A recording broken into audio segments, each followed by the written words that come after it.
Hey guys, today we are going to the cosmetology side of me. Yeah, so today we are making a simple moisturizing hair butter. When I say moisturizing hair butter, it means that the hair butter contains water. Yes, it's not just oil, it's not just the normal butter that we see. This is something that contains water. You can also call it a leave-in conditioner. Like sort of, it's not a conditioner, a leave-in butter. Yeah. So we start off with our star ingredients, which is shea butter. Yes, shea butter is something I use a lot. Like we all use shea butter a lot. So we start off with our star ingredient, which is shea butter. Shea butter has very moisturizing ingredient. When you use shea butter on your hair, it's able to seal in the moisture. We are going in for something that will not dry out your hair, or something that was not going to just sit on the surface of your hair. It's going to deeply penetrate into your hair follicles. Our next ingredient is mango butter. Guys, mango butter is so soft. When I say soft, like so soft, it melts so easily into the skin. Yeah, so mango butter is an option you can choose if you don't want something that is dry, is hard and all that. It really melts very well, very fast and easy. Mind you, we are weighing everything. I'm going to put the measurement I used in the description box after this video. You're going to find the measurement in the description box in case you want to formulate your own hair cream or butter cream. That's how I'm trying to call it, butter cream.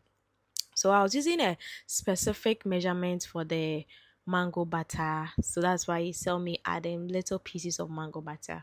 Our next butter is cocoa butter. This is the original cocoa butter, not the refined one. This is the unrefined cocoa butter. Yeah, so this is made up of butters, oils, waters, and then emulsifiers. This hair buttercream is simply made up of that. And then we added castor oil. Castor oil is able to seal in moisture very well. It's also able to help strengthen your hair. Our next oil is sunflower oil, guys. Sunflower oil is a very light oil that also does very well for the hair. It also contains several nutrients that is able to strengthen the hair. Now to the master ingredient, our Ayurvedic hair oil. Yes, this is the powerhouse of nutrients for this hair butter. Yes, this Ayurvedic hair oil is infused with over 15 herbs, infused for weeks before using it in this butter. Yes, so now let's come to the emulsifying. The whole purpose of this is to combine water and oil, and with our normal eyes we cannot combine water and oil, so you need something to help with the combination. That is why you need an emulsifying wax. That's something that helps with the combination, and then a cetyl alcohol that helps hold them together. So the emulsifying wax will bring them together. It helps combine water and oil, but then the cetyl alcohol gives the butter structure. Yes, so I added some cetyl alcohol first, depending on the measurements, which I'll be putting in the description. Then when I was done, I also added my emulsifying wax, e-wax. Yes, there are different types of emulsifying wax you can get. There's emulsifying wax NF. There are different types. You can ask your supplier. Yes, so here with this butter, if you want more oil content, you want it to be a little more greasy to help seal in moisture, you have to make your oil percentage higher than the water percentage. When you do like that too, it doesn't run, it doesn't become a runny butter. Yes, but if you want your water concentration to be a bit higher, not runny, you have to increase the water percentage in it, so it becomes like a leave-in conditioner in a second form. Yeah, so now you have to do the double boiler method in order to melt all these waxes and butters to liquefy them, because I cannot blend the water and the oil here, they have to be liquefied. Now let's measure our water ingredients here. So we have three phases. We have the oil phase, the water phase, and then the cool down phase. So I measured my distilled water depending on the quantity that I needed, that with the ratio that I wanted the butter to be in. And then I also measured my glycerin. If you have other moisturizing ingredients, you can add your honey to it. Honey is also very good.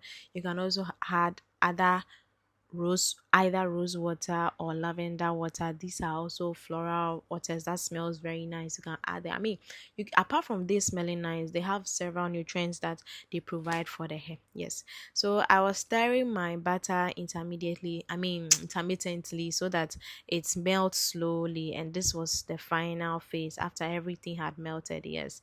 And then my water had also melted.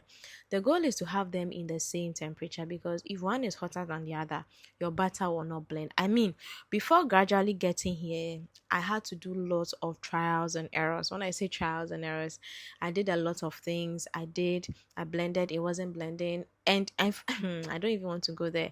So this is where the science aspect comes, adding hot water to hot oil.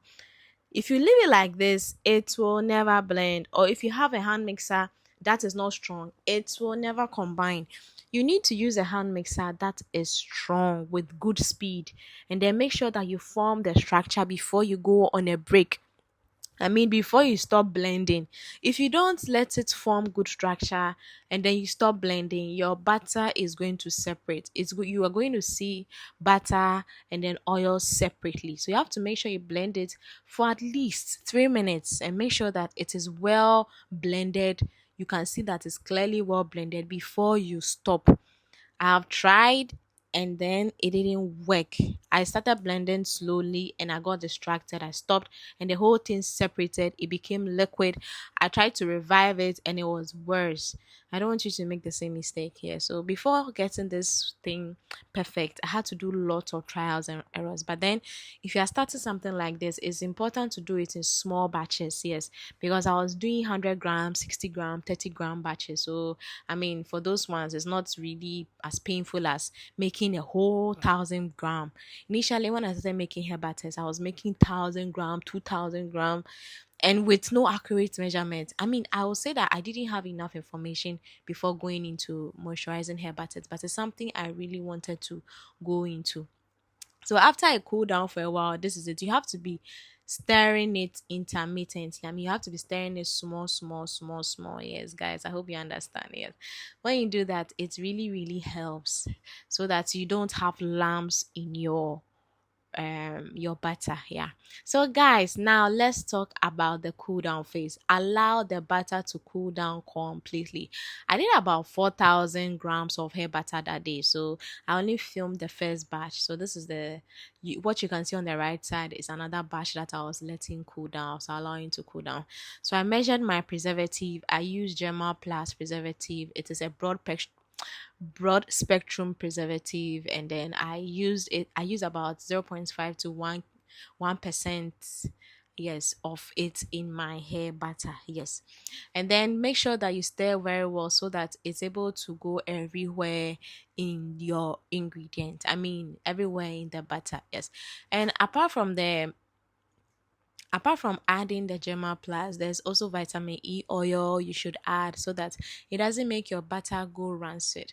It still maintains the freshness of the oil. It doesn't make the oil go rancid. So this is after I did everything, my 4,000 grams of my hair butter.